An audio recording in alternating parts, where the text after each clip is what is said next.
নমস্কাৰ বন্ধু বান্ধৱীসকল, সকলোৰে খবৰ নিশ্চয় ভাল আৰু মোৰো ভালে আছোঁ। তো আজি আমি আলোচনা কৰিম যে আসাম ফৰেষ্ট ডিপাৰ্টমেণ্টৰ যোনটো এটা পোষ্ট আছিলে 504টা পোষ্ট আহিছে, যোনটো আমি কওঁ ফৰেষ্ট গাৰ্ড বুলি। এই ফৰেষ্ট গাৰ্ডৰ বিষয়ে আমি আজি কমপ্লিটলি আমি ডিটেইলছ আমি জানো আহক এই ভিডিঅ'টোৰ যোগেদি।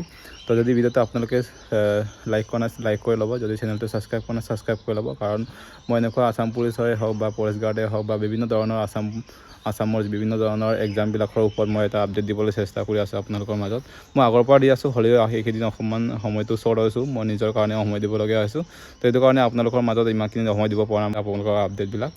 চ' এতিয়া আমি আজি এই ভিডিঅ'ৰ যোগেদি আমি জানো যে ফৰেষ্ট গাৰ্ডৰ বিষয়ে আমি তাত কমপ্লিট আমি ডিটেইলছ আমি চাওঁ। যদি আমি আপোনালোকে নিশ্চয় এপ্লাই কৰিছে, আৰু এই এপ্লাই কৰিলে আপোনালোকে নিশ্চয় 12 পাছ হ'ব লাগিব, এইখিনি কথা হয়তো গম পাইছে।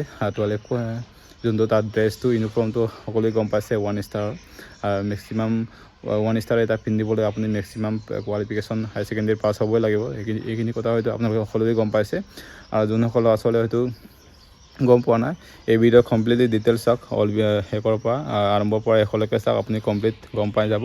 কাৰণ সকলোৱে গম পায় আমাৰ ফৰেষ্ট গাৰ্ডত 504টা পোষ্ট আহিছে। এই 504টা পোষ্টৰ বিষয়ে আমি আজি এই ভিডিঅ' যোগেদি আমি জানো আহক। 504টা বিভাগত আপুনি হয়তো কাইলৈ এজন হ'ব, তাৰ বিষয়ে আমি জনাটো হয়তো অত্যন্ত গুৰুত্বপূৰ্ণ। কাৰণ কাইলৈ আপুনি জইন কৰাৰ পাছত আপোনাৰ পষ্টিং ক'ত হ'ব, য'তেই নাথাকক লাগে আপুনি ডিউটিকে কৰিব লাগিব, হয় নহয়। আপুনি নিজৰ ডিচিপ্লিন বা নিজৰ ইউনিটি এইখিনি পালন কৰিব লাগিব, হয় নহয়, য'তেই নাথাকক লাগে, যিয়ে নকৰক লাগে। তো তাতে এপ্লাই কৰি আপোনালোকৰ নিশ্চয় আপোনালোকে গম পাইছে ফিজিকেলটো আছে আপোনালোকৰ ৰানিংটো 32 মিটাৰ হ'ব। 32 মিটাৰটো আপোনালোকৰ 14 মিনিট দিয়া হ'ব সময়, আৰু এক্সেলেণ্ট টাইমটো আপোনালোকৰ 10 মিনিট দিয়া আছে। আৰু তাতে 16.5 ফুট লং জাম্প মাৰিব লাগিব তাতে, আৰু কোনো ধৰণৰ ABUB নিচিনাকৈ তাতে চিন আপটো নাই বেলেগ এক্সট্ৰাকৈ।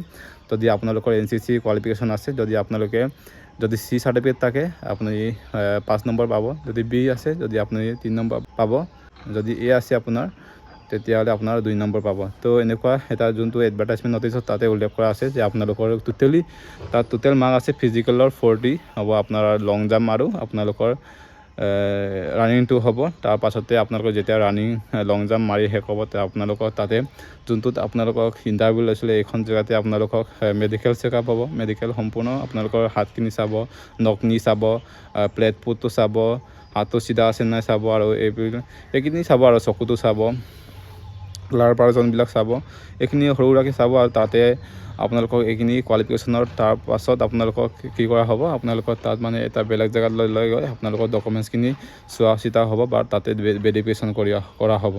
তো এইখিনি কথা হয়তো আপোনালোকে নিশ্চয় গম পাইছে। যোনসকল ল'ৰা ছোৱালীয়ে হয়তো আগতে ইণ্টাৰভিউ দি পাইছে তেওঁলোকে হয়তো জানে, যোনসকল ল'ৰা ছোৱালীয়ে হয়তো নতুনকৈ এপ্লাই কৰিছে বা নতুনকৈ এপ্লাই কৰিব তেওঁলোকে হয়তো নাজানে। এইকাৰণে মই বনাইছোঁ যে নতুনকৈ অহা ল'ৰা ছোৱালীবিলাক জানক বা শিকক যে বস্তুবিলাক কেনেকুৱা প্ৰচেছত হৈ আছে, বা কি প্ৰথমতে কি কৰিব লাগিব, বা কি ডকুমেণ্টছ লৈ যাব লাগিব, গোটেইখিনি হয়তো আমি সকলোৱে গম পায়।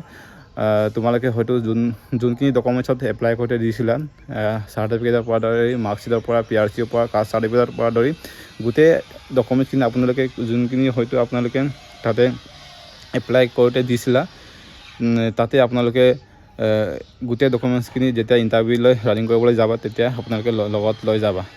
এইখিনিয়ে কথা আছিলে, আৰু বিশেষ আমি ক'ব নাযাওঁ। আৰু আপোনালোকে নিশ্চয় গম পাইছে তাতে যেতিয়া আপোনালোকৰ কাটক মাৰ্ক এডমিট আহিব, এডমিট অহাৰ পাছত আপোনালোকৰ 50 নম্বৰীয়া এটা যোনটো এক্সাম হ'ব, এক্সামৰ ৰিটেনটো হ'ব, ৰিটেনটো 50 নম্বৰৰ হ'ব। আৰু তাৰ পাছতে আপোনালোকৰ যদি তাতো কোৱালিফাই হয় আপোনালোকৰ নেক্সট ভাইভা হ'ব। ভাইভাৰ পাছত আপোনালোকৰ লাষ্ট মেৰিট লিষ্টলৈ আহিব, আৰু মেৰিট লিষ্টত অহাৰ পাছত আপোনালোকৰ যদি মেৰিট লিষ্টত যদি আহে আপোনালোকে ফাইনেলি চিলেক্টেড, তাৰমানে আপুনি চাকৰি পাই যায়। আৰু এইখিনি কথা হয়তো সকলোৱে গম পাইছে। আৰু তাৰ পাছতে আপোনালোকৰ য'ত আপোনালোকৰ পষ্টিং দিব, আৰু তাৰ পাছতে আপোনালোকৰ ইউনিফৰ্ম যোৰটো আপোনালোকৰ কাকি ইউনিফৰ্মে হয় 1 ষ্টাৰ লগতে হ'ব ফৰেষ্ট গাৰ্ডৰ।